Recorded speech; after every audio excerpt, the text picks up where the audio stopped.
Hello বন্ধুরা, তোমাদের সাথে আজকে শেয়ার করতে চলেছি একটা দারুণ রেসিপি।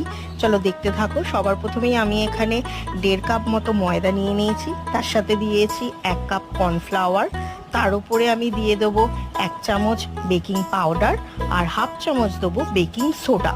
দুটোকে ভালো করে মিশিয়ে নেবো। তার মধ্যে দিয়ে দেবো একটা গোটা বাটারের ভালো করে মেল্ট করে নেবো আর একটা দিয়ে দেবো ডিম।